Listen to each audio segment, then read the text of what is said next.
Good morning and welcome to the Capitalgang. I am Oscar Semoyam Soke.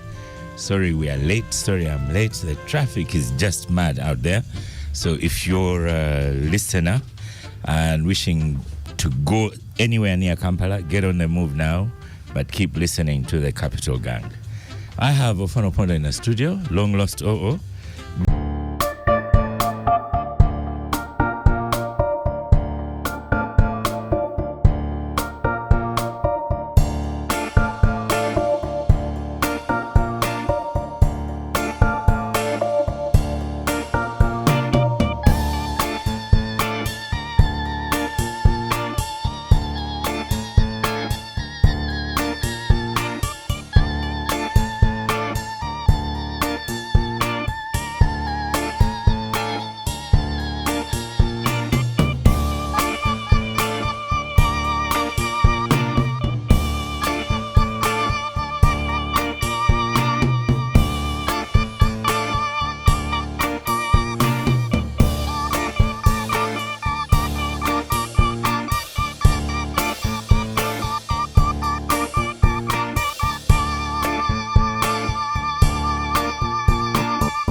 He's a manager of Investigations National Building Review Board, NBRB.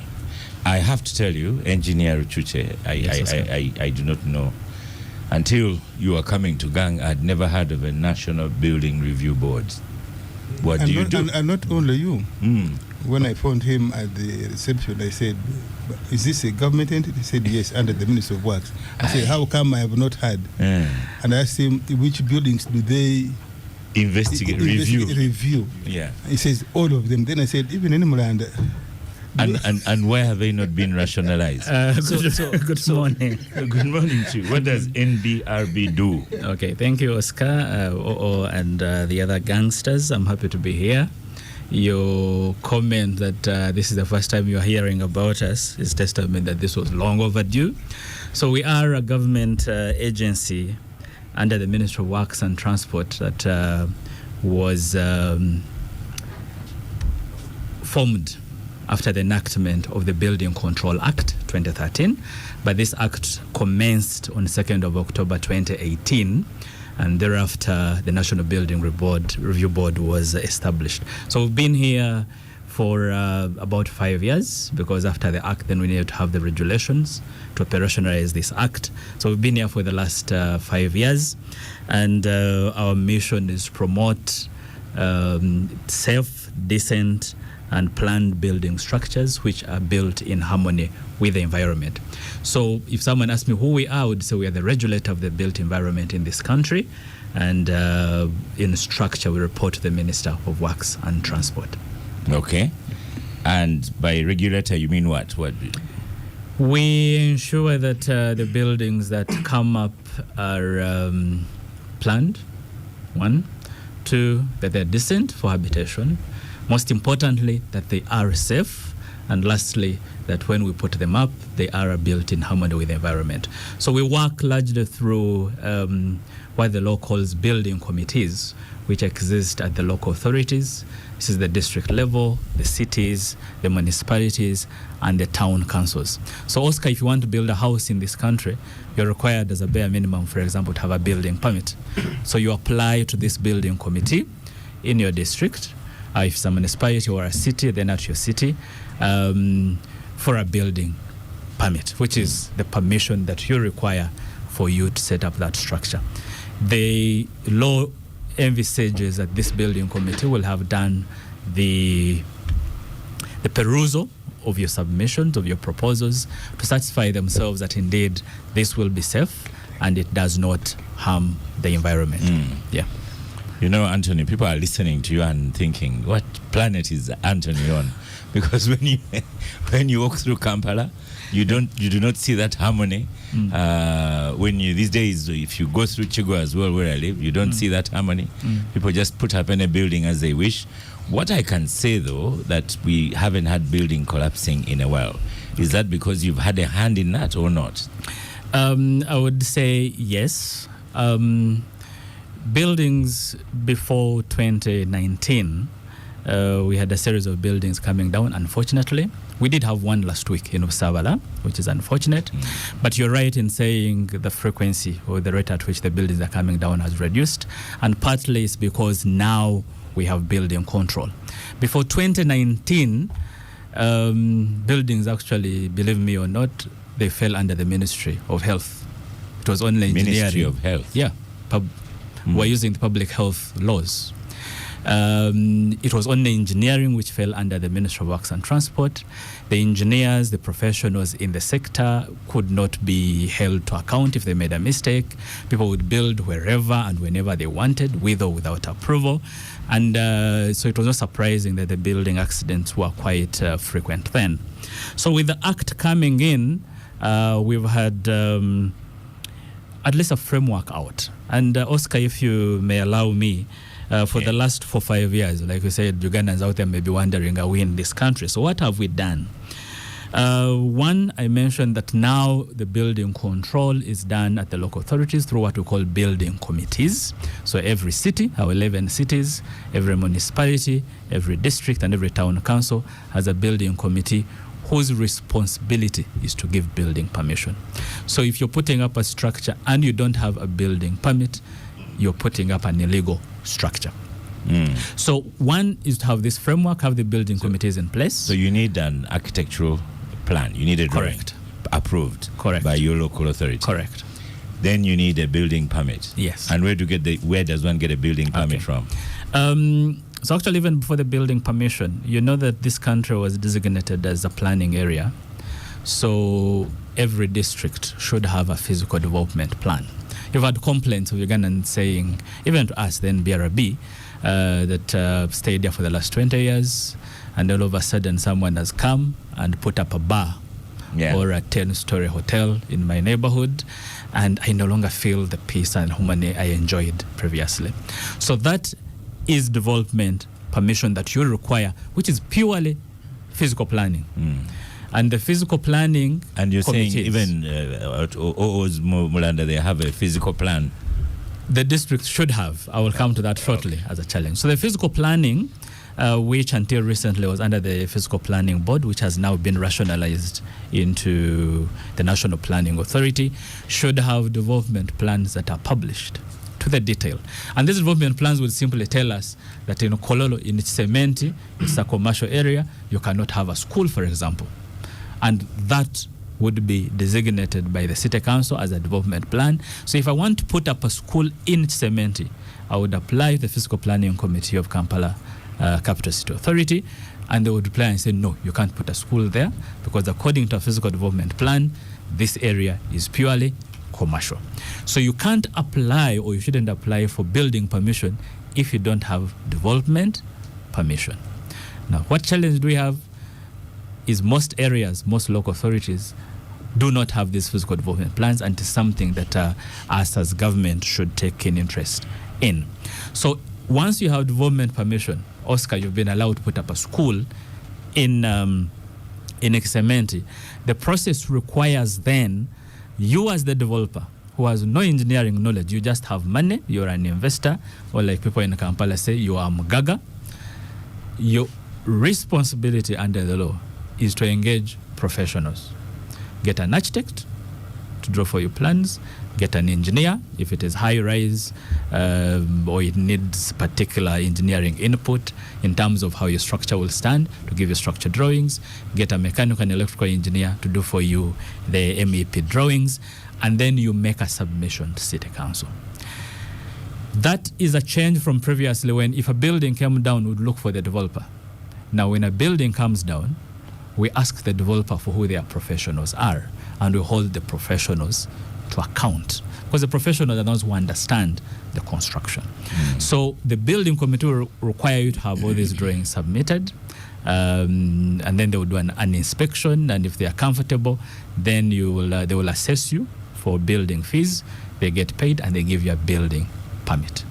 After you have a building permit, the only other requirement to you as a developer is to notify them that I want to start next week, so that then the building control officers can do routine inspection for your construction.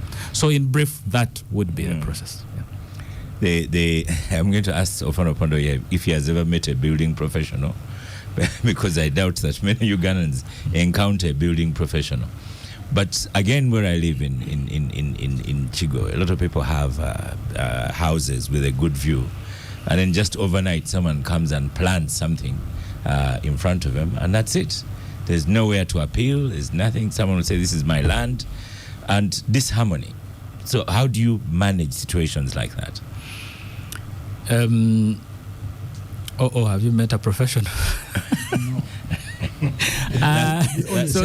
Save that question for me. I'll start with that one for you. Okay. So why do we have disharmony here?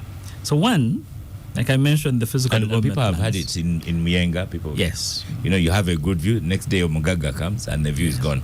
Now you're looking at his kitchen. No. Leave the good building coming up. Yeah. But on your perimeter wall, somebody does his slanting mabati and puts chicken or piggery, and all the foul smell flows into your compound, into your sitting room, into your dining.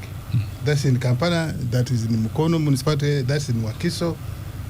And we are busy encouraging, as government, as you know, we are busy encouraging cottage industry, we are encouraging and so on, so forth. So, I hear you, and Oscar, and I agree with you that in many places there seems to be disharmony with the environment. So what needs to be done? The framework, like I mentioned, is there, and the requirement now is that the local authorities, if it is in Wakiso, the National Planning Authority is not going to give Wakiso a physical development plan for Wakiso. Wakiso should plan for its area and have a cast-in-stone development plan which says, in our area, this is a wetland. In this zone, we need commercial. In the other zone, we have schools and so on. And I think we can do it. If you go to the website of Rwanda, for example, you're able to pick development plans to the detail of even the height of buildings which should be in a particular area, the orientation, and the other detail that you need. So we need our physical planners at the districts to do their job, have these physical development plans out. Because if I apply to KCC and I say I want to put up a school in cement, on what basis will they refuse my application? If they don't have a plan that is known publicly, that in this area you can't have ABCD. You asked the question, who do you appeal to? So for buildings, if you have an issue with construction, if you think it is unsafe, the first line of your appeal is the building committee. We're in Kampala. So KCC has a building committee, fully constituted, so you'd appeal to that. If it is a physical planning issue, your neighbor is putting up something that you think is out of sync with the general environment, then you apply to the physical planning committee, which KCC also has. They even have a director of physical planning who is a public servant, who is paid by you and me. For buildings, if there is inaction from the building committee to your complaint, and we've had several of those, please appeal to the National Building Review Board. Our appeal procedures for the National Building Review Board, which is a regulation that is part of our statutory instruments, requires that when we receive an appeal as National Building Review Board, we dispose of that within 60 days. And all the appeals we've had, we've actually determined them within 60 days. So you have recourse. The public, of course, if the public doesn't know that we are there as NBRB, then they probably don't know that there is a line of appeal. So our Ugandans out there, do not be disenfranchised and sit back and say government is not helping us. Please reach out to us and we'll look into your matter and hold these committees to book. I know the aspect of quality, for example, I know the IGG has taken keen interest, especially in the quality of condominium properties, and I think she's looking into the inaction or actions of public officers who are charged with giving these approvals and ensuring inspections are done. So there is recourse, especially if there is an issue relating to building control through the appeal procedure. Yeah. So the question to OO, Lydia, most welcome to Gang. I should ask all three of you first before OO answers. Have you worked with a professional in building anything? This is a yes or no question.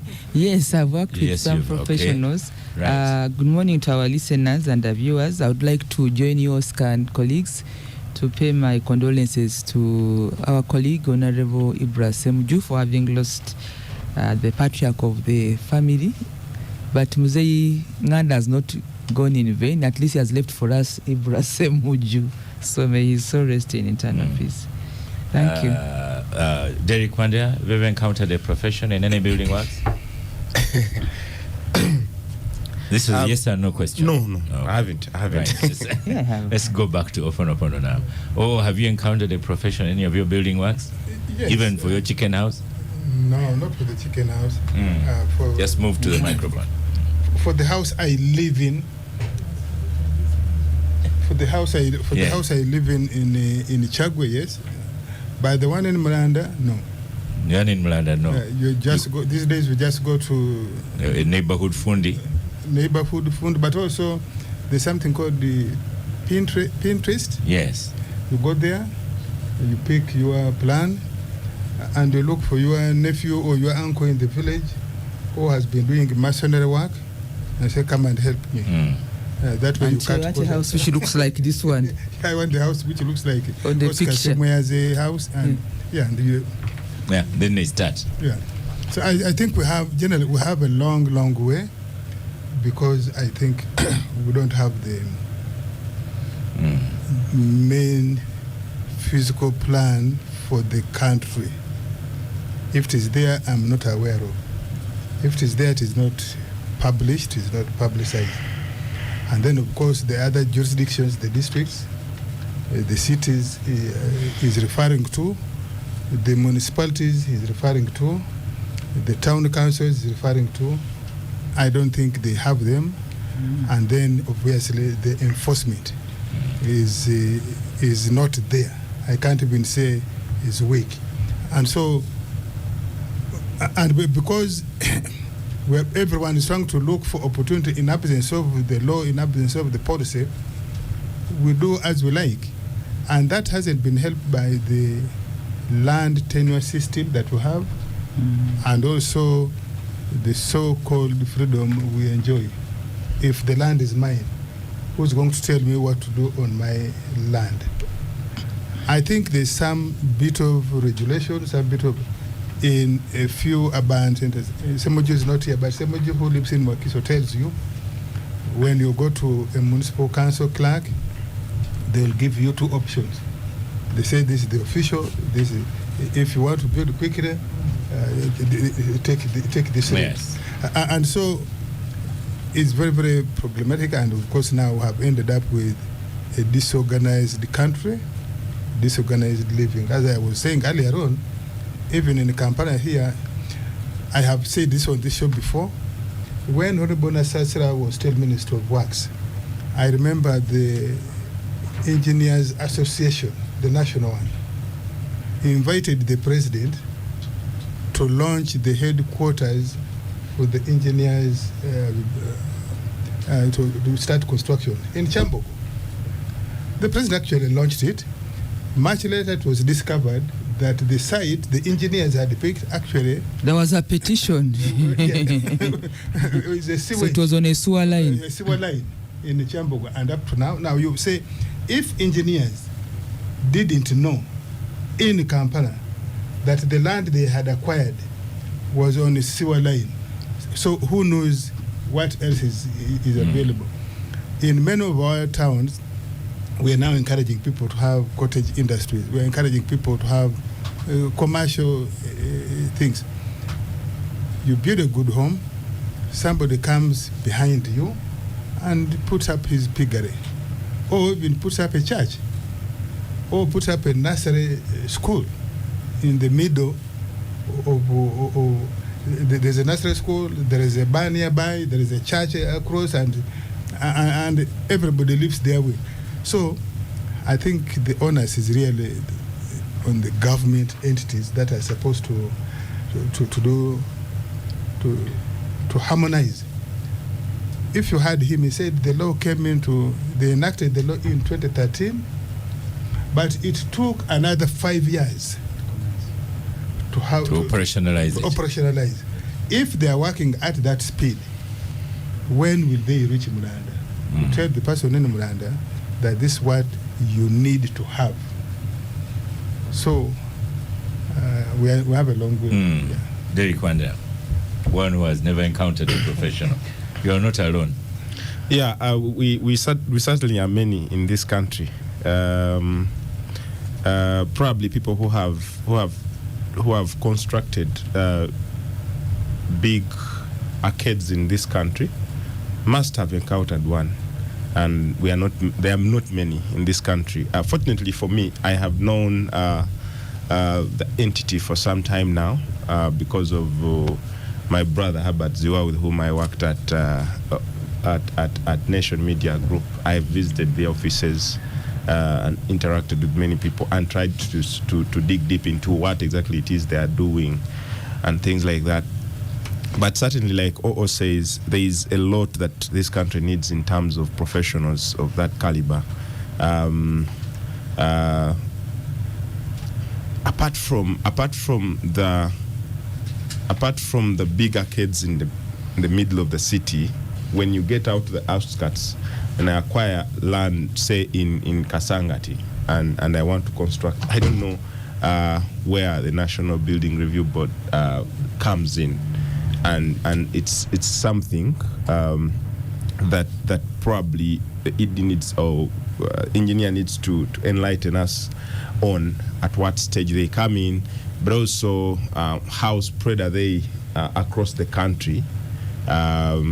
OO is talking about Mulanda. I'll talk about my home village in Bufuvalo, in Busia. That is the Samia Bugwe North. I would like to know when they reach there, how they reach there, and what impact they bring, and of what purpose is it? What are the tangible importances, the immediate importances of me having the review board come to make sure that they are in tandem with what kind of structure I am building? And honestly, it's just lack of information. It's not that these people are not doing any kind of work. It's just lack of information. I am surprised that people in this studio didn't know about the board, including OO. I knew the one of the other lady in Gavira, no? That's physical planning. Physical planning, that's the one I knew. I am surprised. So, engineer, you just know that you have a daunting task to give as much information as you can. Just say for a few lucky us who have interacted with the board. I think there is a lot of information you need to spew through most of these channels. and I know you're up to the task. Lydia, the National Building Review Board, a good venture, but little known, and it wasn't rationalized. It was. It wasn't. It wasn't. Physical planning was, but the building review board wasn't. I think the building review board is important. We need it as a country, but you need to get one area, like maybe one city, one of the new ones, and plan them, review the board, the buildings, work with the other agencies, because you don't work alone.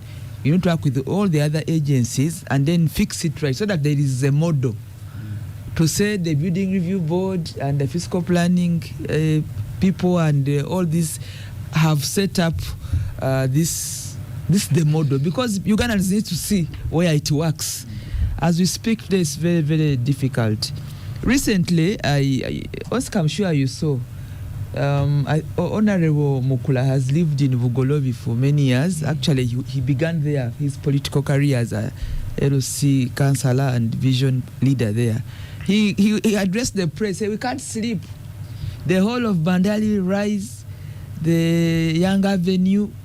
I also live around that area. You can't sleep. It's now Bugolobi area. Bugolobi. It's a very trendy place. It is discourse. Yes. The streets are full of young girls and business until it's a 24/7. But if you ask KCCA, what is Bugolobi area? Is it a night street business disco area? Clearly, I think it is a residential area. So if we've woken up one morning and made it license it to be a disco bar area, night happening area, then tell the residents to sell and relocate. So the work of the review board is bigger than looking at a structure that is going to fall. You work with other stakeholders to ensure that an area is planned for purpose. And I want to agree with what OO has said. Even for farming, I mean urban farming, you cannot convert a residential area into a smaller farm. Chicken, piggery, is it zero grazing? In Bugolobi, in Nakawa. Now I'm sure even Kololo has become another purpose area, not residential. Yeah. I'm there sure are some you know. Offices, other areas are for offices, restaurants, discos, a mix. So yes, you can talk about the structures because that's also important. But what I see that is obviously not mainstreamed are issues of professionals. But O has said, I want just to emphasize, there is no enforcement. Even if you have laws, you have policies, there is no enforcement. And when people get frustrated, that's where the corruption slips in. You want your plans to be approved, somebody seated on them, you give some money, and then the thing grows. Because all these people are saying every district has a planning committee. Are they professionals? Are they effective? Are they working? Are they enforced? They are not. It's just people sitting to wait for your small money. Because you can take your plans and they take 3 months. So, but if you want it to be done quickly, then you give them money. So you have created the offices for eating, not to deliver a planned country, not to deliver. And then you have, it's a chain, because you have also the quantity of the quality of the materials for the buildings. Somebody goes and buys bars, but they are folding, they are like plastic. So they are all issues of quantity, quality, the hardware. The hardware, I think, is 100% a private sector thing. But where are the standards? Where is Uganda Bureau of Standards? Before you go for the professional, where are the standards in the building materials? So it's a big thing, and I'm happy that I found you here, but I think there's a lot of work to be done. Lydia, now we use earth-baked bricks mostly for construction. Yes. Who gives us the standard? The standard of those bricks, the standard of cement, for the sand, the mix, the sand. So that we can stop having walls that are, coming down. You touch them and they fall down. Crumble. So the story of the building river build is important, but it is empty without certain criteria. And they bring on board so many stakeholders, including the standards of the building materials. the professionals. Lydia, I was once engaging with the fire brigade, and they said, some places they can't go to them because yes, even in Chitezi, there's no road. We lost people because there were no access. Access roads have been used. Walkways, Oscar, let me conclude. Walkways have been used. I come from Mbale City. I'm showing you a picture there. Aaron is someone called Nze Aaron asking, so who approved this apartment block in Nigeria that is built in the road? Yes. There are issues of planned walkway. The walkways, people have, you talk about wetlands. People are building in wetlands. They are building on walkways, on pavers. They are closing off. Someone who builds a house and then they close off a public road. Hey, you close off a public road? So it's not meant to be for you, but it's a whole story. It should be a one-stop center of so many stakeholders working together to deliver a planned country, but that is safe for people. Okay. So, Anthony, Robert in Kampala asks, can you start work on buildings that were approved a while ago? Thank you, Oscar. I didn't get the question clearly. Can we begin working on buildings? I think he wants you to go and rip up a house that was built in 2005. Okay. Of course, you can reach out to us with the detail of that. I will start with from enforcement, which is a cry that has come across from almost all panelists. And it is true that while, for example, we know that we have a building crimes division in the office of the DPP, that we have assistant building control officers in each of our local councils to do the inspection of buildings, the enforcement is largely not enough. I'll take you to the example of the building which came down last week in Usavala. This was a 4-story building, and right on the road, right on the tarmac road. No, just there. Yes, please. I passed this morning with Koto. Yeah. My brother Sudeir is expanding Kabila. Correct. And I'm seeing something which looks like a gate or something is hanging on the road. Just on the pavement. On the pavement. On the road. Yeah. So. And you remember Karim Hiriji in Nakasero here, behind the Sheraton. Behind Sheraton.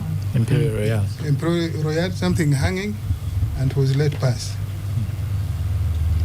So if that happens in Kampala, how can you convince a listener to go to Mulanda? That in Mulanda things will be okay. You can't review anything there. Okay, thank you very much. I hear you, and yes, these are areas that then KCCA would need to look closely in and answer these questions on why these approvals were done. Because I'm sure that Mera Investments has approvals. So there is a case where an approval has been given, and it should not have been given. I'm not saying this is the case for Mera. It will need to be interrogated. And there are cases where there are no approvals at all. So the enforcement, I agree with you, needs to be emphasized. I know that there are challenges. For example, in KCCA, the whole of Nakawa division, I think, has 2 assistant building control officers who are supposed to do the inspection. That is simply not enough.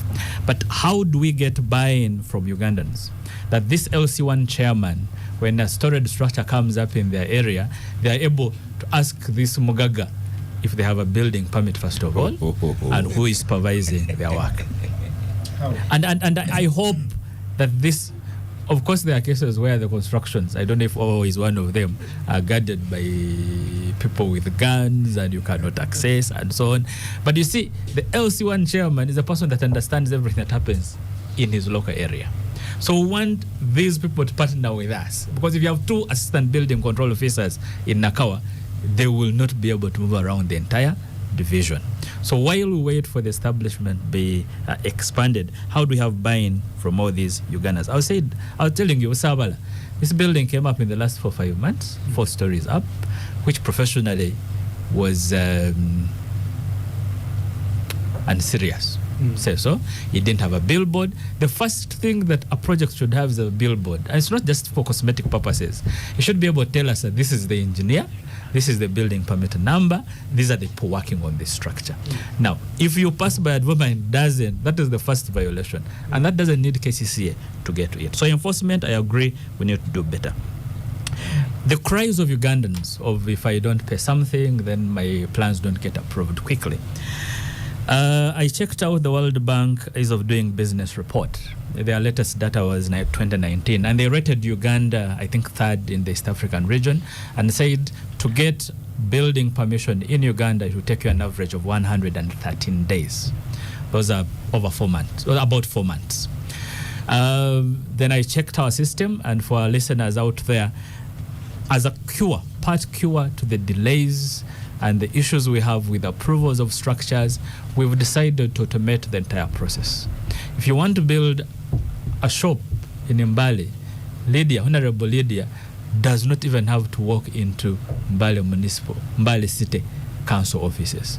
You can apply online. The system is called BIMS, Building Industry Management System. You can input the details of your engineer who is designing your structure. The system will query the Engineers Registration Board, which gazettes all engineers who are allowed to practice in this country. That engineer will confirm. Because we had cases where you have built drawings, you go to Kampala Road, someone stamps them, you give them 50,000 shillings, and the engineer has not even reviewed the drawings. So now the system sends an email to the professional who is regulated by the Engineers Registration Board. If the profession does not confirm that indeed he is associated with the project, your application will not proceed. Once that confirmation comes in, Lydia is able to get an assessment and a PRN generated from her desk. This is the amount of money you need to pay for inspection for the first 12 months and building control fees. You get a PRN, he will pay, and this will be submitted. Mbale City will receive this, purely online will receive this, do the inspection, and should issue a permit. And this is happening in this country now. I can tell for a fact that in the last 5 months, since July, the money collected in building fees through BIMS is about 4.5 billion shillings. I can tell that at least over 130 permits have been issued through the system. The average time using that has been, I think, 71.5 days, which is still not good enough because the law requires building committees to give me feedback on a decision on my application within 30 days. And that is one aspect that developers can appeal to NBRB. If you apply to Mbale City, again to use Honorable Wanyoto's example, and in a month they have not gotten back to you, you have a right to appeal to the National Building Review Board, and as our mandate to monitor the activities of building committees, we shall call them to account. And we've done that in several instances. Of course, we have cases where a person says, if I appeal, now I'm going to be blacklisted in my city council, so I don't want to appear to be reporting them.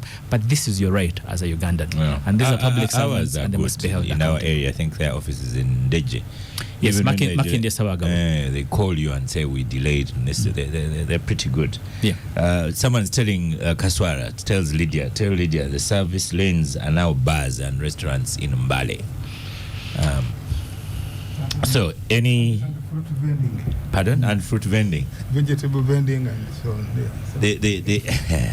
Anyway, I've got your number. We're going to take you up. Because we have churches, we have mosques, we have hospitals, clinics, and you know, sometimes on our walk we say, on this walk we are going to count how many schools are in our area. Yeah. Oscar and Mr. Kaswala, I agree that in terms of how we have things coming up in the environment, there's a lot to be done. But we must also remember that generally we are in a decentralized system. So while NBRB is a national body, we are not directly local government. Yes. Yeah. So the local government takes charge. So building control in the broad framework is a devolved function. So the minister is in charge of policy, NBRB is in charge of oversight. The implementation is actually done by the local authorities under the Building Control Office. So we have a building committee that has a spectrum of stakeholders. It has the politicians. Ideally, the chairman of the production, one of the committees at the local area is the chairperson. We are trying to change that. We are amending the act soon and we shall be in parliament shortly. Let me just inquire if the buildings that government entities occupy, yes, you have reviewed them and they comply. Yes. For example, in Zambia Police Barracks, do they comply The one government has just. I will need to check our website, but I know that a number of the public buildings, the government buildings, actually comply. Recently. Now government rents, for example. Yes. When government entities go to rent, is this one of the requirements, for example? Okay. It should be. Thank you all. Now, we've been talking about building permission. The law now requires that before you occupy a building, you must have an occupation permit. Yes. So if I am an investor, if I am working in the UK and I've come over for Christmas and I want to buy a house in Tororo, the first thing I should ask. No, continue the example in Bali City so that. In Bali City. The first thing I should ask the person selling to me this house is the occupation permit. So once you have a building permit and you've constructed and finished, you should go back to your building committee and say, I'm done with the construction. Please issue me a certificate that says that this has been constructed in accordance with the plans which were approved. That is the single document that a government can give to you as a Ugandan to certify that to a reasonable degree this construction has been done in accordance with the approvals. So if you're buying a condo property, if you're renting a house, if you're renting a shop in Kampala, please do not sign that contract until you've been shown a copy of the occupation permit. And once you apply for an occupation permit, they just come and inspect your building and they will issue an occupation permit. There is no science to it. It should not take long. Again, if your local council, for whatever reason, is not responsive, please appeal the National Building Review Board. Or I can tell you that we had an appeal recently by the judiciary over the building, the Court of Appeal and Supreme Court. They needed an occupation permit to occupy their building. KCCA came up with the reasons why they were not issuing it at that time. And they wrote us and said, NBRB, your building committee that you give oversight over is not giving us an occupation permit. In our opinion, they have no grounds to do that. Please listen to our appeal. And we sat in the appeal. We looked at the concerns from either party and we issued a decision. And we are glad that in 24 hours of issuing the decision, KCCA indeed issued an occupation permit and the buildings were able to be occupied. So Ugandans out there, don't sit back and say, no one will help us. Please use your rights of appeal. Before you give the number they can call on, especially toll-free, Jimmy tells you that should we not have an environmental social impact assessments for all these commercial buildings coming up? An example, if you put up a hotel in the middle of a residential area, no parking or a lot of traffic in this residential area, how do you assess things like that? Thank you very much, Oscar, and our listener. The ASIA, the social and impact assessment, is actually a requirement for all Class A structures. The law classifies our buildings in 3 classes. So the least class is Class C, which deals with very basic structures, temporary structures, 30 square meters. Those you don't even need an engineer. You just need a sketch. How about grass-thatched hut? Depending on, I would think that is Class C, depending on the floor area. Then Class B are storage structures up to about 4 levels, 12 meters high. Class A are buildings which are higher than the 12 meters and also have a significant impact on the environment, and they are largely public buildings. So the Class A, I can assure our listeners that Class A building, you will not get a permit if you don't have an EMA certificate, an environmental and social impact assessment certificate. They will also require you to do a traffic impact study, especially when you're in the cities. The problem we have, Oscar, and gangsters and our listeners, is recently we did a survey of buildings in Kampala Metropolitan, and the interest was in the parking facilities. In Kampala now, I doubt that you'll get a building approved for construction if you don't show that you have enough parking for the occupants. So usually the designs will have basements to give parking. So we went out to Ugandans in Greater Kampala, the buildings which have basements, to check their usage. And the statistics are damning. Only 3.7% of the buildings with basements that had been designated for parking are still using them for parking. What happens is after approval, the developers change them into shops and business areas. And restaurants, yes. Herbert here in Kampala saying this is actually the situation. Yes, so only 3.7%. So we are now engaging the local authorities. This was Greater Kampala Metropolitan, so that is Kampala and that is Kira, to basically now call these developers to book. If an approval was given for a particular usage, you cannot change it without approval from the local areas. So parking is becoming an issue because while theoretical on paper they designed for parking in the basement, the change of use has happened, and that should be sanctioned by the building committee. Our toll-free number, Oscar, you had asked that. We have a toll-free number, 0800 220 746. That's 0800 220 746. Our website is nbrb.go.ug. That website has a lot of information. If you want to get the standards, if you want to get the Act itself, if you want to get our annual reports, know what we've been doing over the years, if you want to know our investigation reports and their results, everything is there, free of charge to download, and this is public information. Our Twitter handle is at nbrabug.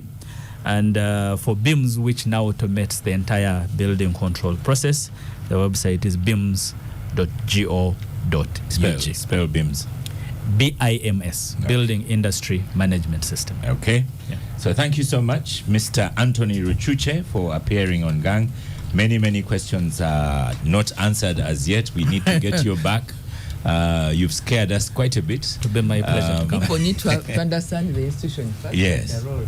We'll stop for a quick break and return. The Capital Gang. Welcome back from the break. This is the Capital Gang. We've been talking buildings, building inspections with Anthony Ruchuche, Manager Investigations, and he gave the numbers. I've also posted it on Twitter, on X, formerly Twitter. So, Ofunopondo, in your absence, banging the tables has happened, and in 1 week, there's been the leaders. I don't know what happened to Abdul. Supposed to be here, so that we have another lawyer on Gang. But a lot has happened, and then Uganda Land Commission also, instead of quietening things down, they increase the heat. Land Commission? Sorry, not land. Uganda Law Society. Not Law Society. Uganda Law Council. Law Council. Yes. The Law Yes, Council. Yes. I am not. I agree with that the legal Fraternity. the judicial system in Uganda, the justice system in Uganda, is a cake. You agree it's a cake? I agree, it's a cake in many respects, and so banging the table is right. Not the way Mr. Simakade does, but I think we need some overhaul. Some banging. Some banging. But I can't understand. I had not brought myself into the law council system, but even for a layman, I think the reason given for denying Martha Karua is, I don't know what I can say, use. A temporary. Is really unserious. Okay, assuming Besigye's case was political, doesn't he deserve a lawyer representation of his choice? So that reason that Martha Karua coming is political, I can't buy it. Maybe I can't buy it. So they have brought us into unnecessary disrespect controversies, in my view. And I hope there's an appeal system that can overturn the decision of the Law Council. Secondly, we are the lead promoters of East Africa integration in all respects, free movement of labor. and their And protocols services. and services, their protocols to that effect. How could we end there? That you deny a professional to come and give an input in Uganda? Should Ugandan professionals, and this is not going to just affect lawyers, it can affect engineers, can affect medical practitioners, and so on and so forth. So I don't buy the reason given by the Law Council. In any case, what was she going to raise that the Ugandan lawyers won't raise? Already they have turned the case political anyway. So I don't buy it, and I hope there's a review process that can overturn the decision of the Law Council. Yeah. And by doing that, it's kind of opened a can of worms. So many letters are this is what I'm flying saying. around. How can the Ugandan Law Council be the only one that is right when all the East African professionals are seeing otherwise? I think I can't really. It's not every day that Ofonopono is speechless. This is Really? what ULC has done to you. I hope they have even internal mechanism after this backlash, that they have an internal mechanism to review their own decision. Because Martha Karua, no, not just Martha Karua, any. You remember in 2001 or 1996, when our integration was not yet as strong as it is today, when I think that was the case of Semogre challenging President Museveni's It was 96. 96. Yes. We brought Dr. Kamiwa. Yeah, we actually hired the President Museveni legal team, hired the lead legal person from Kenya. And that was political. Very political. Yeah. Hasn't it happened twice? Not the lead, but even in 2000 and something, there was a foreigner on his team.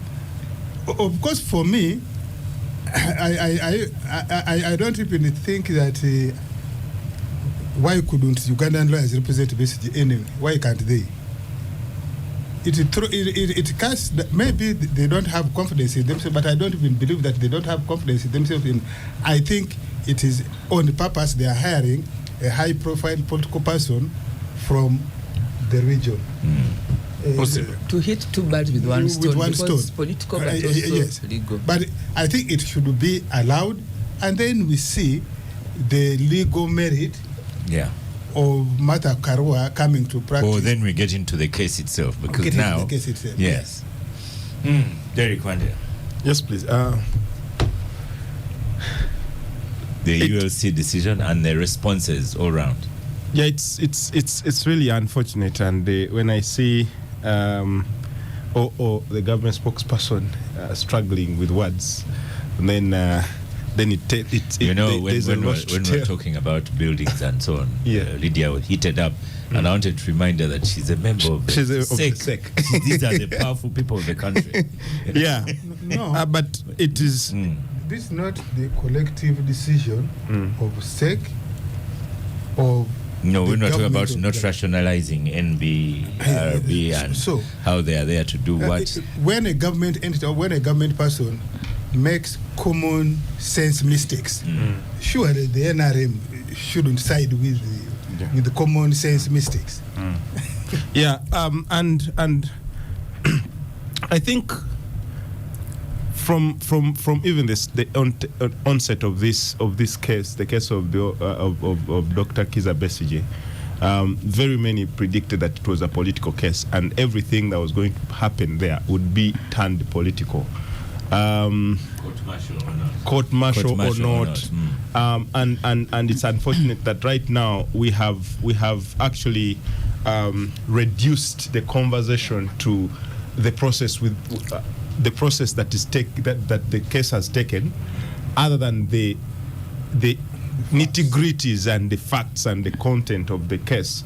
And that is so revealing about what intents are in the case.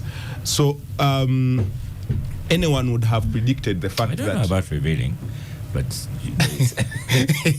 yeah, anyone would have predicted that Martha Karua and 50 others would certainly face a very huge task in this political matter to face the judicial system of Uganda. For instance, I've had members from South Africa, members from Namibia, who are legal practitioners, who are petitioning the East African Court of Justice to try to address this matter. But I don't know whether that can happen in Uganda. And like it's always asking whether there can be an appellant platform where this decision can be appealed, for the fact that this is certainly and typically a political case. Even the law council in and of itself will struggle to make such a decision, but they have to. Everyone is questioning the process, and then we saw the President Museveni's letter coming at this time. There are so many civilians who have been tried in the military court, but then President Museveni comes out and clarifies now, and everyone is questioning why now, questioning the timing and questioning the intentions of this clarification from President Museveni, and actually applauding the tongue in cheek. So you think it's to do with this case as well? Absolutely. For me, it's my judgment. It's out of reading between the lines, and especially the timing of this letter coming through. So I was in touch with a group of lawyers from Kenya, part of whom came with the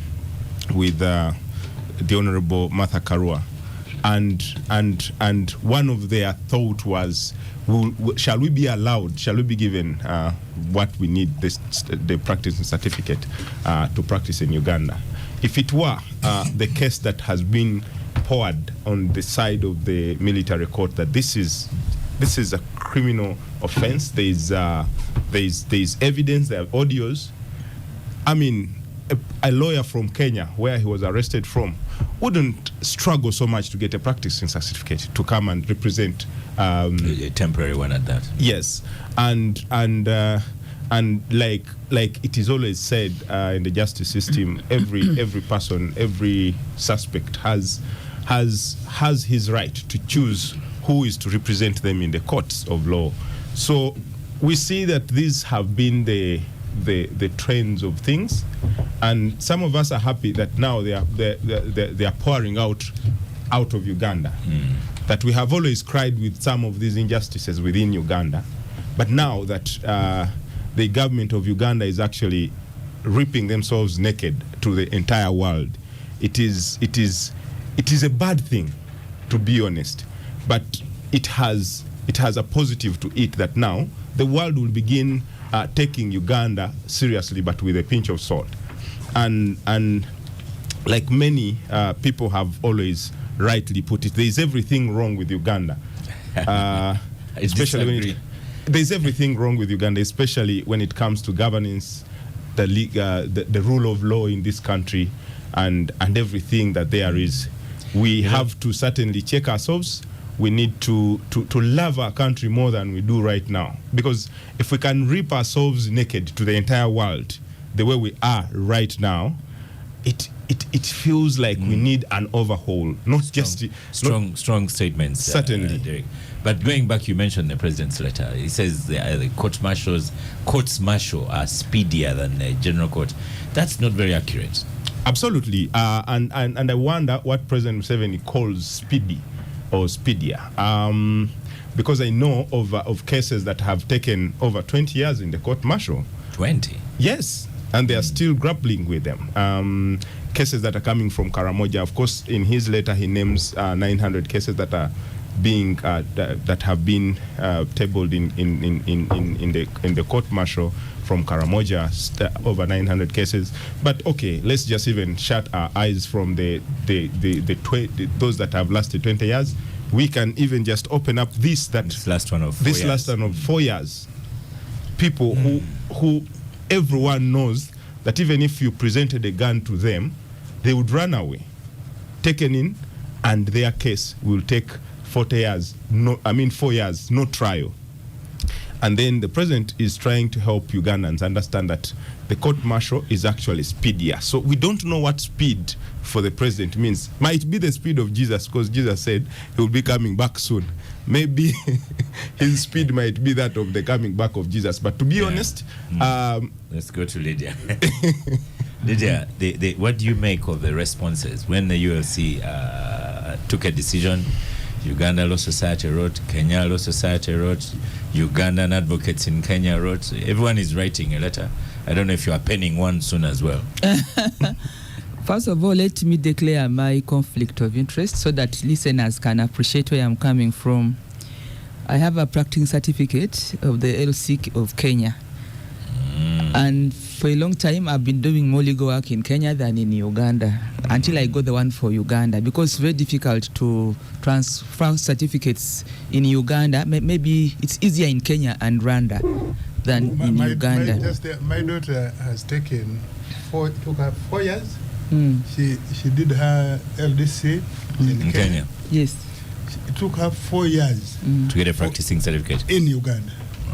Me, I stopped chasing it because they will tell you about the blue books. You also have. For me, I went and I actually did the Ugandan one so that I'm at peace. So, and in one of the work I've done was under Martha Karua. She led us to review the family law in Uganda, marriage and divorce, because of the... In Uganda? In Kenya. Okay. In Kenya. To do the marriage and divorce law, family law in Kenya, because of the issues of marriage, property at divorce. It was becoming a big issue. People are marrying for property. After 1 year, then you share 50-50. If you've been hearing about that, Kenya has reviewed that law now.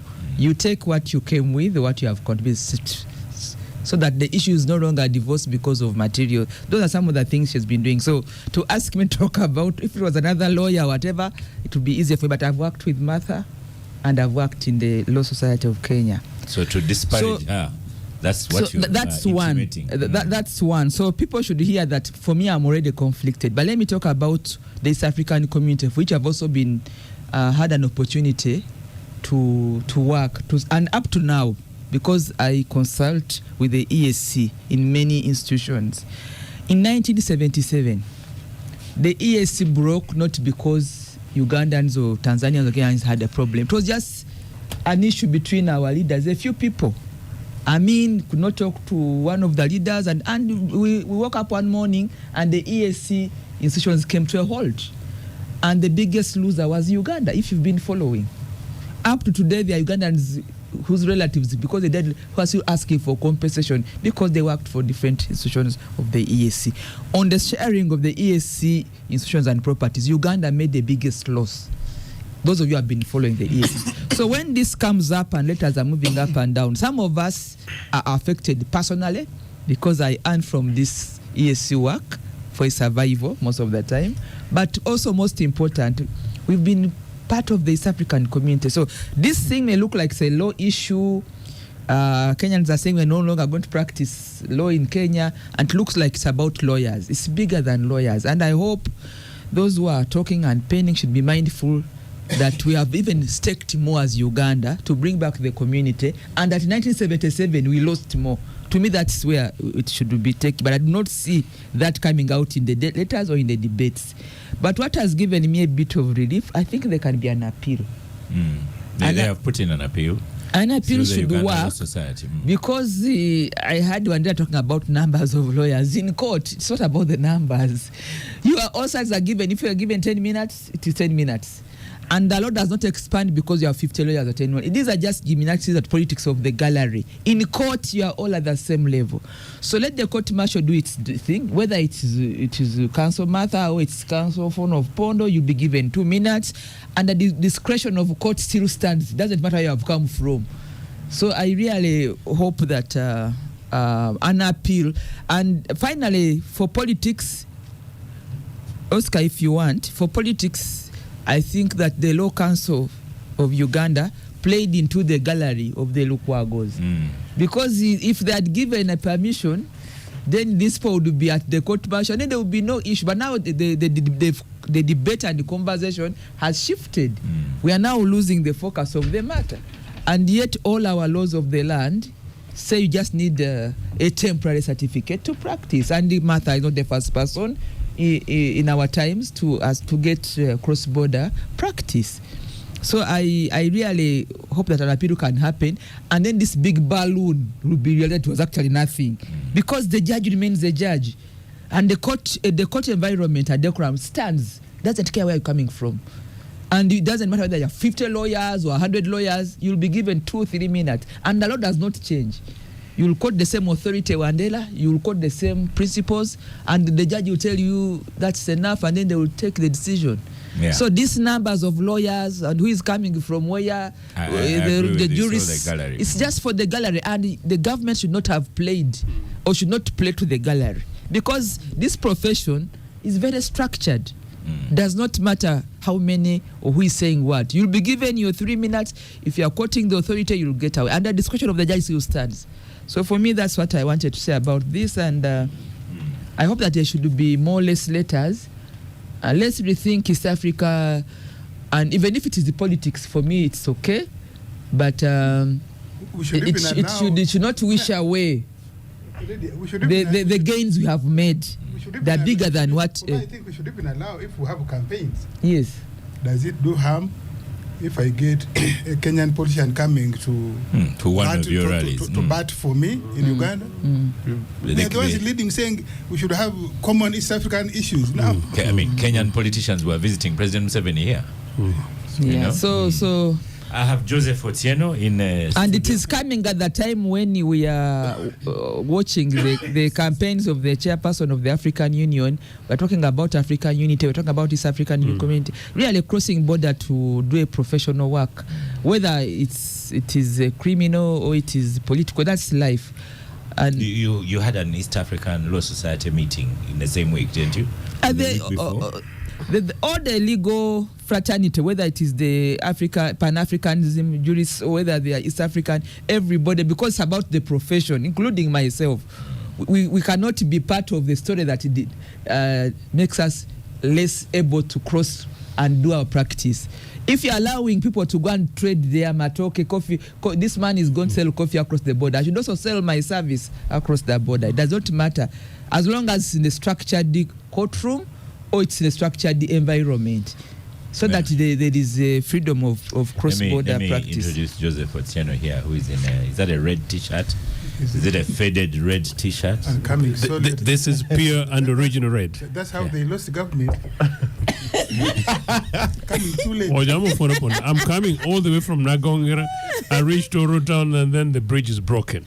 So I've had to walk. No, you come a day before. You come a day before. It's the fault of those that you represent. Or he's saying you should plan better. That is why their governments have fallen twice. Yes. Oscar, please take charge. Because if Nagongela Road is broken, you come 2 days before.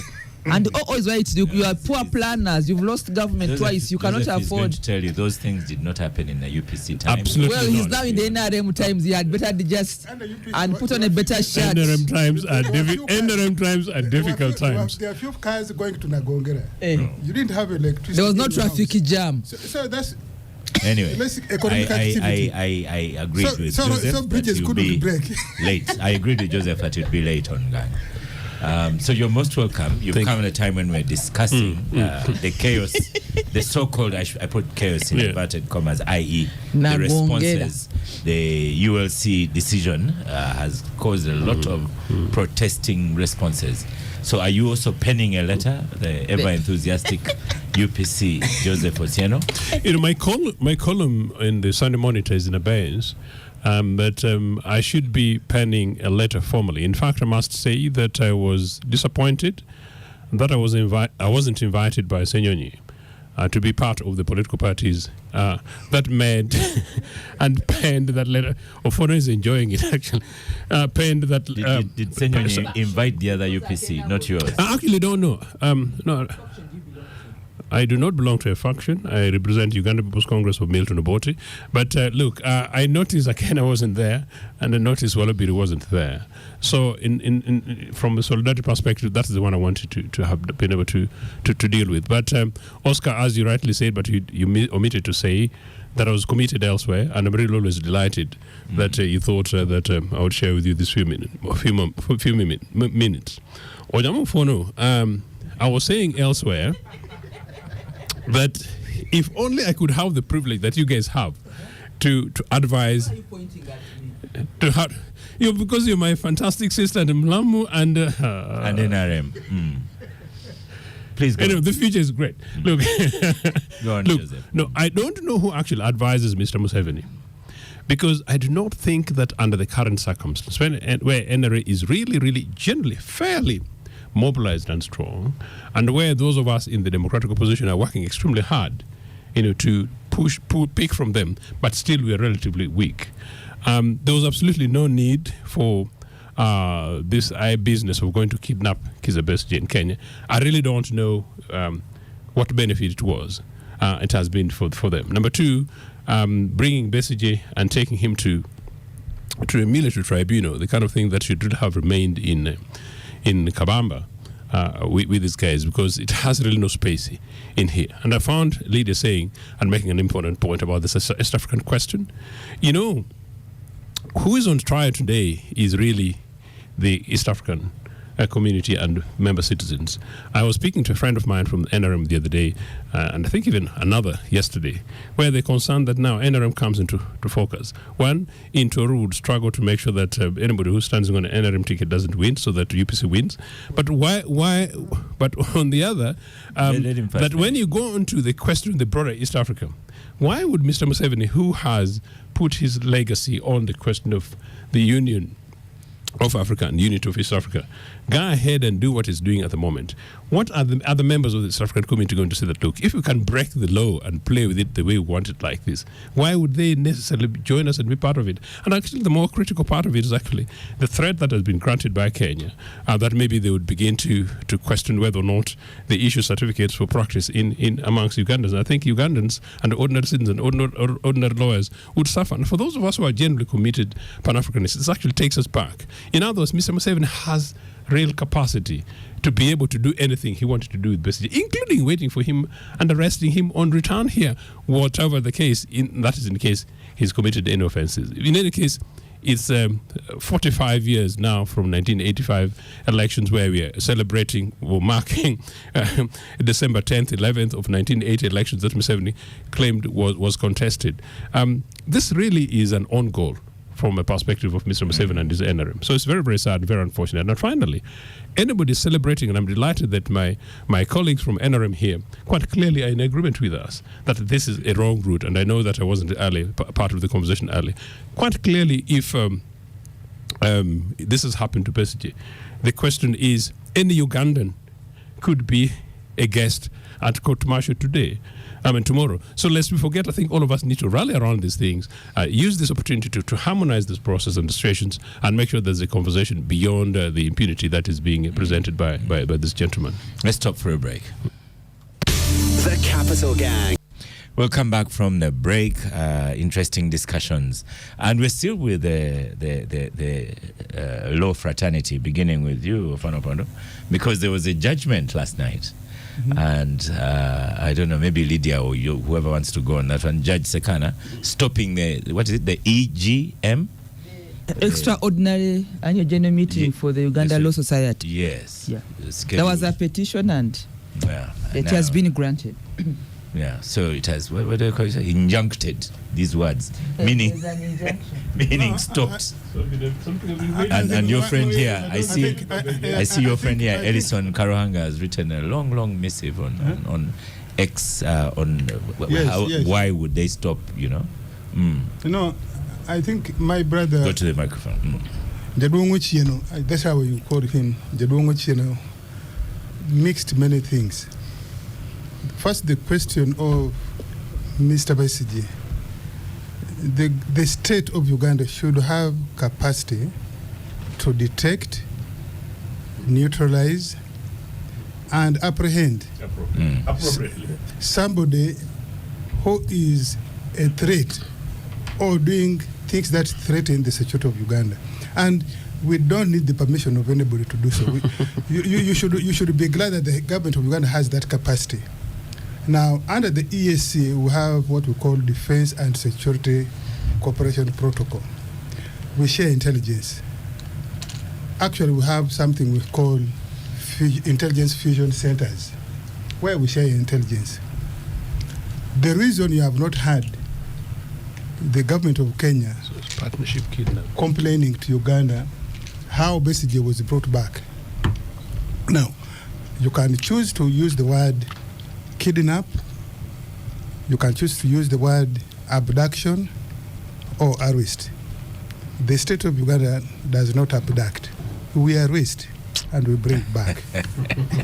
Now, but yes, seeing that this one is in court, but there are people in Kenya who may raise those complaints. But the government of Kenya, you have not had it complaining, whether publicly, and I can tell and you will not hear. Even diplomatically, they have not raised that matter. They have denied, though. Yeah, that means Uganda. Yes, that means there's some level of cooperation in what happened. Now, about the trial of the court martial, whether you don't recognize the court martial trying civilians or Mr. Besigye in particular, that's your right. You should raise that in the court martial court, or even when you don't recognize its jurisdiction, go to the civilian court, go to the constitutional court, and say you are not subjecting your case, you will not appear before the court martial, and a decision will be made. That's how the legal system in Uganda takes place. Even within that court martial, you can challenge the trial, and so on and so forth.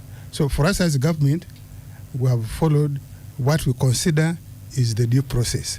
Other people can contest that. So that's just the clarification. Now about the injunction, I think they're in dispute over the representative. I think Uganda Law Society is supposed to send a representation to a body. And previously, I think they were doing appointments. And now Sema Kade's group, I think, are saying we'll go through election. I think that's they say what is at it's dispute. one of them. One of them. That's what I dispute. And me being a non-lawyer, I'm not a member of their. Yeah, where there are two lawyers. Ellison, where there are two lawyers. Where there are two lawyers. Your friend Ellison Karanga there are different has shades written. One of was opinion. to resolve internal governance issues and determine the dispute between the council and two members who tried to have a coup to fulfill statutory obligations, including review and approval of the society's accounts and to meet their constitutional duty of nominating representatives to the JSC. Yeah, and you see, when you look at what's going on among lawyers, that's the reason I think we should not ever have a lawyer as a president. Oh, lawyers actually do fantastic leaders. No, I think that's my opinion. Because when you have two lawyers, there are many shades of opinion and rights. Now, and also, I guess, to reinstitute one of the former presidents who had been taken off the nominees list is Fiona Wall. So, but it is good that their dispute is civil and is playing within the confines of the legal system. Let's go to Lydia. That's a good thing. It is not like the Cheno's party where they're going to throw chairs at each other when there's a dispute. No, you guys throw guns. For us, we don't throw chairs. Which chairs? Which one? Your group and Otuno, don't you remember that you threw chairs? No, those were agents. Those were your agents throwing. But I was very saddened by that because, to be honest, that was the only first time there was anything physical in UPC under rejection. But then you carry on. Let's leave his boys from In 1964, in Ugulu, you threw chairs. No, you don't. Maybe you don't know this. I do. Remember, you and I are age mates. Do you know that the late Wavakabulu go and ask Honorable Matthew Chikaire, the fist fight they had when they were young men. But Joseph and please pause your Lydia. For me, on the AGM. Yes, I supported the extra general meeting for the Law Society because I thought meetings are important, if for anything, to resolve conflict or areas of disagreement. And like has said, it is within the professional circles. But there are matters, according to the injunction, there are matters that relate to the Law Society that are still pending before court, including the dismissal of the Attorney General from the Law Council executive. So I think that the Law Society. So court, the moment there is a decision and there is no appeal, then that stands. So we hope that all these other matters will be resolved, and then we can have our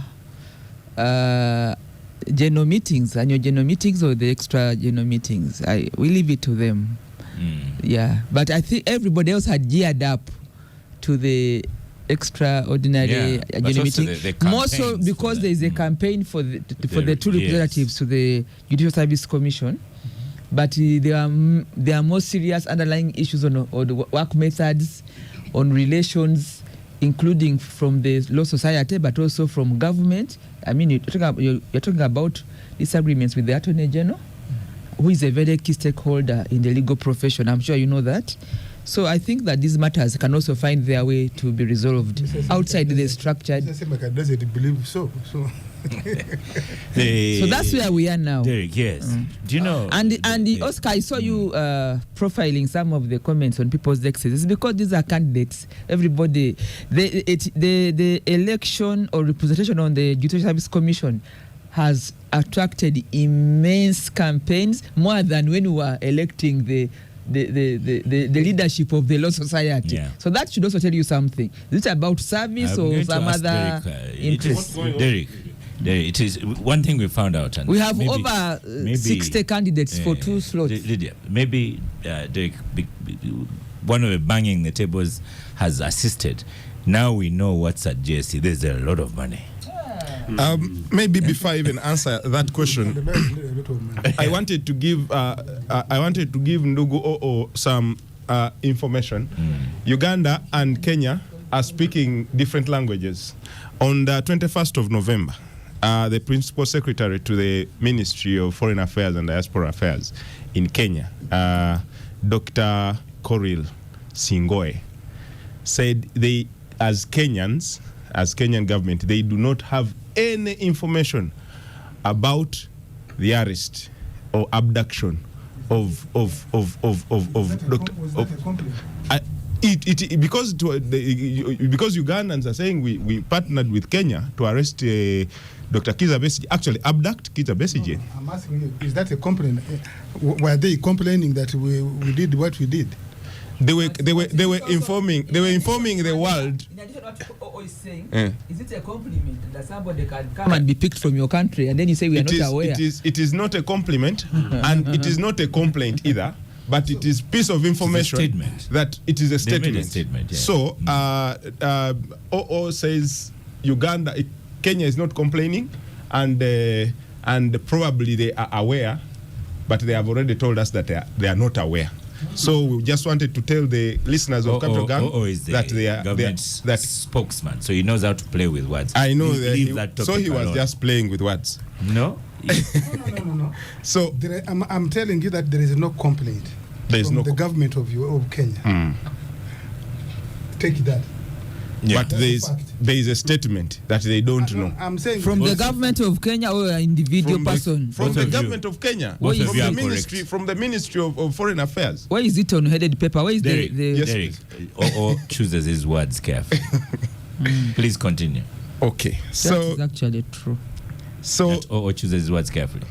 When back to the banging table debate, we have been here. And we have. Let's start with the money. There's a lot of money. Absolutely. One of Semakade's complaints when he was coming as president was to expose the kind of corruption and the monies that are infiltrated in their fraternity. And thank God that we get a Semakade who can bang tables. And like I've always said, we need more Semakades in this country to expose a few and many rotten parts of this country. We have now known that money has been there. Money is still there. We have always known. But then it had never come to the public domain for debate like it is now. Reason being, even those that knew, either they were reluctant to let us know, or they were even part of the equation, or even affected themselves. So that they are mutating back into the system. For us, knowing it then brings to us the aspect of how to deal with them, how to deal with some of these people, because we know exactly what their intentions are. We know how they are exchanging the money, and this could have never come to a fore if we didn't have a man who is banging tables. And like I've always said, Oscar, I need Semakade to continue banging tables in whichever way he wants. And probably we get more people to bang tables and the lawyers in this country to continue doing that. Okay, thank you, Star Cafe, for breakfast this morning. I think Joseph came in a bit hungry. He came walking. You are going that faded shirt of yours. You are going to keep walking until you should know. You better put on a bright color yellow, then you'll be okay. Nagongera now sits at the middle of the poorest sub-region in the country on the basis of the recent multi-dimensional poverty index. And when people look through, they see we have less grass-thatched houses than other places. And so they don't think it is. One of it is but very silent poverty and hunger. So yes, you are strategically located at the border, international border of Uganda and Kenya. We're not smugglers. You have you have a lot of industries coming up. So but we can work around and support our people to get out of poverty. Back to the stopping of the EGM. What's your take? Did you expect that to happen? Sort of, regardless of whatever's happening, I think it's a manifestation of a national malaise. In any case, I'm not sure how we ended up here. The point you raise about money may be going off, but I don't think actually people are focused on it. But actually, the candidates. About candidates and money involved, including what Semakade banged the table to expose about politics of money. My concern then would be about the quality of if you like, deliveries that we will be expecting from the legal fraternity, that if amongst them whom we used to associate with being neighbors to priests, just like religious leaders and possibly doctors by virtue of their oaths to protecting lives and in this case law and order, if they're so much driven by the polity of money and power that in any case at this stage you don't expect sometimes even possibly a seasoned judge to make a conscious decision to ensure that the due process of the law is followed. It's not surprising that this is happening. I am just saddened that if actually this can happen within the law profession, what would happen around and amongst teachers. And for those of us who come from political parties where already the difficulties where Ofonopond has been smiling since I entered here, thinking that he's beating me onto it. It is actually saddened that it's happening here. No, it's a manifestation of a national malaise, and link it to whatever has just happened and the conversation we're having around Martha Karua. Why and where on earth would somebody who's learned and experienced as a high court judge make the kind of a decision that they made over Martha? So if it is happening at the top, meaning at the Supreme Court, at Court of Appeal levels and in this case constitutional courts, and maybe some other more senior experienced high court judges, what do you expect the scrambles around this. It's just unfortunate that we cannot expect straightforward interpretation of the basic rules of procedure. Something I learned as a primary school prefect, actually, that these are what the rules are saying, to call terms of references. The do's and don'ts: come on time. If you don't come on time, these are the consequences, and these are the penalties. And if you don't do that, there's processes where it moves from prefects to a class teacher, from a class teacher maybe to school prefect, or rather a school master, or perhaps a headmaster. That is the mess in which we are. And then in any case, if it's a legal profession, then what is remaining? What is remaining, Ofanopana? Mr. Cheno, contradictions. We come from the same background, and we both know political economy. We say contradiction is permanent. What matters is contradiction is universal. What matters is how you handle the contradictions. Yes, the disputes in the law society mirror the disputes in the country.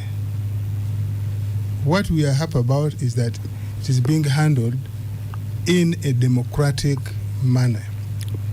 Even the decision of the court is a democratic decision, is a legal decision that can be challenged within the parameter of the judicial system.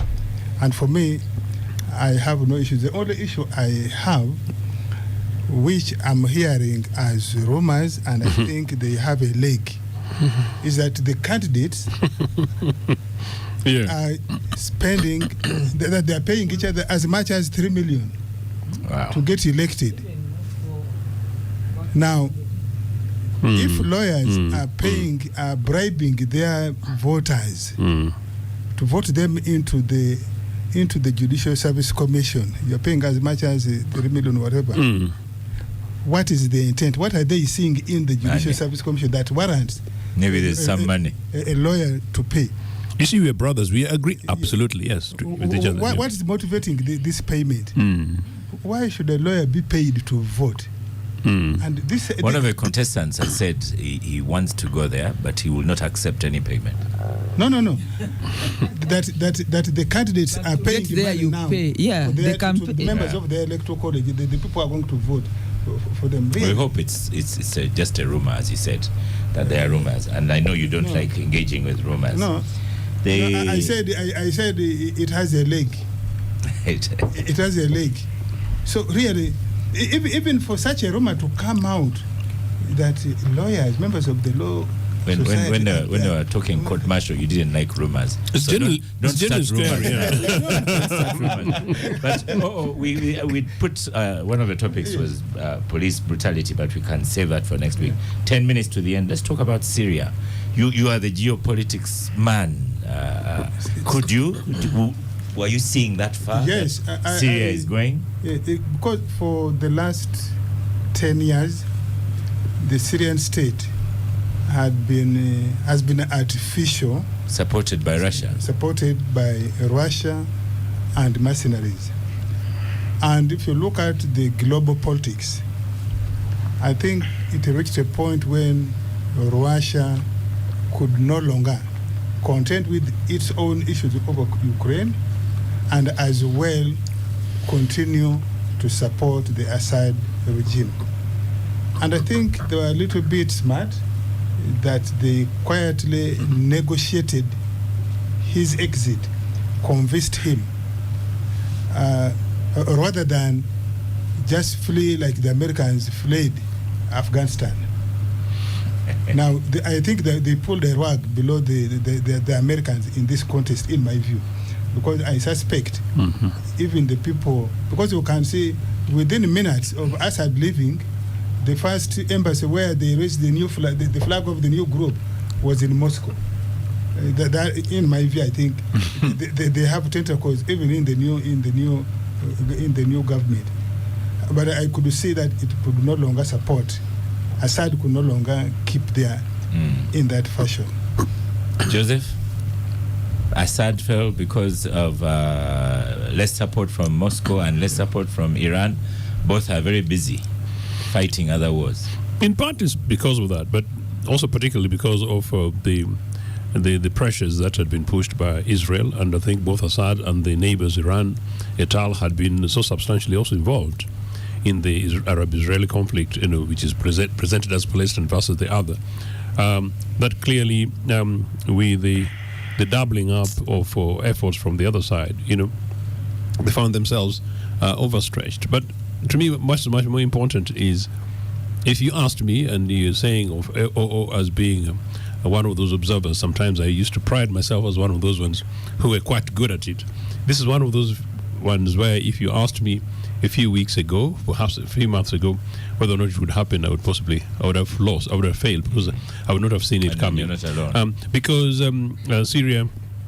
Syria-Iran axis, the breaking of it, you thought it would be the if you like, the end of the region in a very particular direction. So what's important, though, is for dictators around the world, and possibly dictators near home, to realize that however long... I could see that coming. However long... However long it takes. However long it takes. You might be caught out by surprise. You might be caught up. Even people who run away from dictators and said they will not return, when the dictators stay for long, they eventually return. Ochen is back. Ofono likes that. You fled in 87. Oscar. No, I fled. No, I fled, and it was firepower from Enery. These guys, they still yet. So we're running out of time. No. On a serious note, I did, but I did not say I would not come. I said until we break the ban, the ban on political parties, and we did. So we defeated these guys on that. So Syria surprised you. So really, the advice is this to dictators: that there will always be an end. Now, however long it takes, and unfortunately, the longer it takes, the more apparent it becomes that, well, you go with your family, you go with everything else that you stood for, you go with everything else that you thought you might have. So he said he went with money. Some of those monies will mean nothing. The money, I don't think, whatever Gaddafi had, whatever Mobutu had, I'm not quite sure. Obote left with nothing and returned with nothing, and he's now the hero of the future here. Derek, did you see that coming? Syria falling, and so quickly? I think every war has a tipping point, and an opportunity knocks once, and if it's used to its maximum, it can always yield fruit. Most of the analysts of this war can tell you that they would have failed, just like he has said, and so I was equally surprised that this war that has taken this long can end in just a minute, and no one would have ever predicted this. So I feel this was the opportunity. This was a tipping point for Syria. Well, Lydia, finally, the people coming out of prisons. How do you run a government and imprison nearly everyone? It's frightening. Were you also taken by surprise about the fall of Syria? No, events happen so fast. One day you are too strong, the other day you are really nothing. But what weakens many states is the internal contradictions. I mean, if you're not with your enforcement mechanism like the army, the military, then it is very easy to be vulnerable and exposed. But like the case of Assad, his would-be support system maybe did not come up handy. Like he was running around for support but didn't come, so he was vulnerable and exposed. You can be so strong but again extremely weak. I don't know whether you get my point. Yeah. Strength drawn from what you have built, but the strength was, and then the internal contradiction is the break. And I mean, if you're going to imprison every opponent or citizens and you remain clean, everybody is inside. But in the morning, the only reason why you are strong is because they are inside. Yeah. The moment they come out, you are weak. Because he didn't get support from all the neighbors he had run to. So he had to be vulnerable. And he even took off, running off so fast like a haste and leaving his own immediate family who have been exposed to brutality. Then that's very sad. Mr. Chino talks about long-reigning dictators. But one lived for 4 years. And when he heard that his army had crossed, you remember in 1980 he had bragged how he had the generals. That was neither a dictator nor long-serving. If you call for, if you fall 4 years at long, Dr. Semogo to show him his generals. And when the generals he had that generals had crossed Karoma. The man fled via a Panya route. So you suggest Dr. Bote was a coward to run away? Yeah? Yes. Can you imagine Dr. Bote's 3, 4, 5 at most maximum car convoys in Kampala to Museveni's 50? Who is the coward between the two of them? That was this guys. That was this guy. So, after the show, I'd like you and I talk about South Korea as well. Where someone thought that's correct. Martial law in one evening, and things have really gone impressive badly. People power, that is, yes. Gone badly for him. That's the internal support system. So thank you, listeners of Capital Gang. Thank you very much, Star Cafe, for powering the gang. Earlier we had Mr. Engineer Anthony Richuche of the National Building Review Board. We learnt about their work. I am Oscar Semoyamsoke, and I shall see you next.